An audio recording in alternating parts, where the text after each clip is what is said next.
वक्त से लड़कर जो नसीब बदल दे, इंसान वही जो अपनी तकदीर बदल दे। कल क्या होगा कभी ना सोचो, क्या पता वक्त कल खुद अपनी तस्वीर बदल दे। भाग्य बड़ा या कर्म, यह प्रश्न तो चलता ही आ रहा है।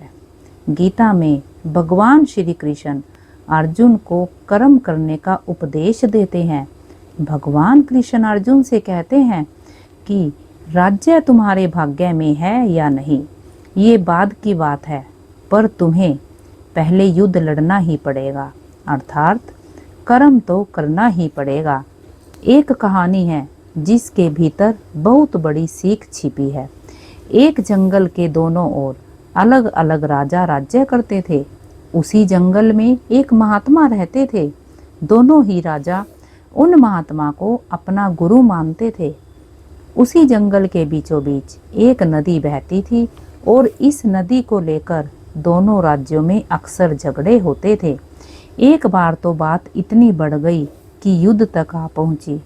कोई भी राजा सुलह करने को तैयार नहीं था। युद्ध तो निश्चित ही था। दोनों राजाओं ने उन महात्मा के पास जाकर आशीर्वाद लेने का निश्चय किया।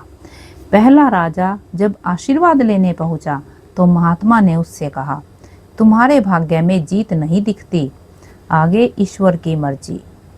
यह सुनकर राजा पहले तो थोड़ा विचलित हुआ, पर फिर उसने सोचा कि यदि हारना ही है तो पूरी ताकत से लड़ेंगे, पर हार नहीं मानेंगे, और हार भी गए तो हार को दूसरों के लिए उदाहरण बनाएंगे। दूसरा राजा भी आशीर्वाद लेने महात्मा के पास गया। महात्मा ने कहा, भाग्य तो तेरे पक्ष में ही लगता है। राजा को यह सुनकर बहुत खुशी हुई। वापस लौटा तो इतना निश्चिंत जैसे कि उसने युद्ध जीत ही लिया हो। युद्ध का दिन आया। एक तरफ की सेना ये सोचकर लड़ रही थी कि चाहे किस्मत में हार हो पर हम हार नहीं मानेंगे, और दूसरी तरफ की सेना ये सोचकर लड़ रही थी कि जीतना तो हमें ही है, तो घबराना कैसा।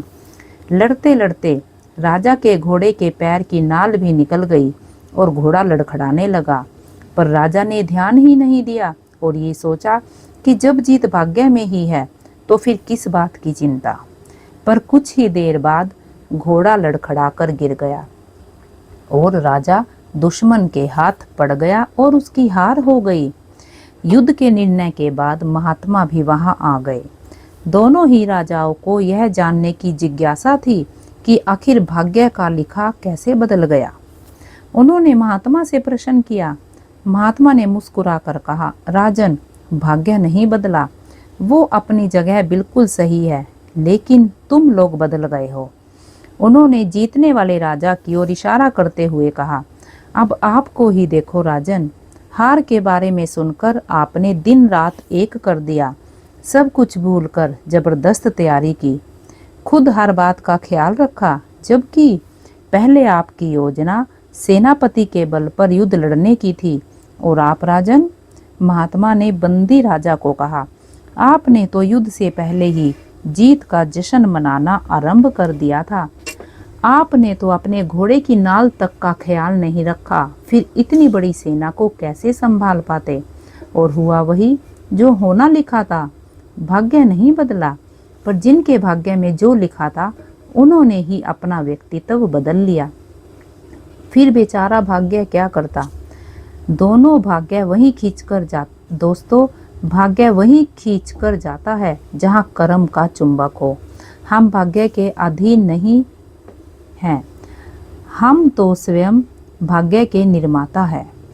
हम जो भी कर्म किए वो संचित कर्म फल ही भाग्य हैं। कुछ परिस्थितियों पर हमारा वश नहीं चलता।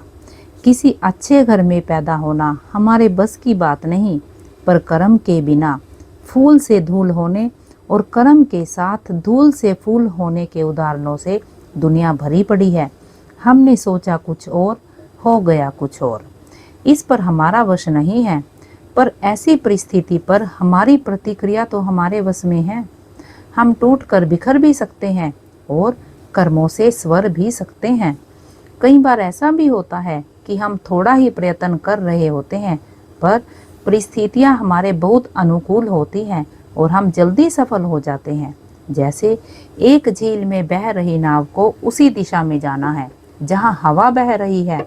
हम कहेंगे कि भाग्य अनुकूल है, सही बात है, पर जो नाव हवा के विपरीत दिशा में जा रही है उसका नाविक सही दिशा में पाल बांधकर हवा को अपने पक्ष में कर सकता है।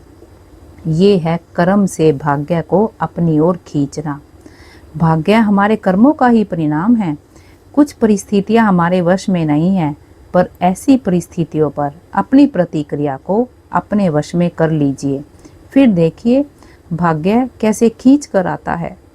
हमारे भाग्य में कुछ भी लिखा हो, चलिए कर्मों के द्वारा हम अपने आप को ही बदल दें, फिर भाग्य खुद ब खुद बदल जाएगा।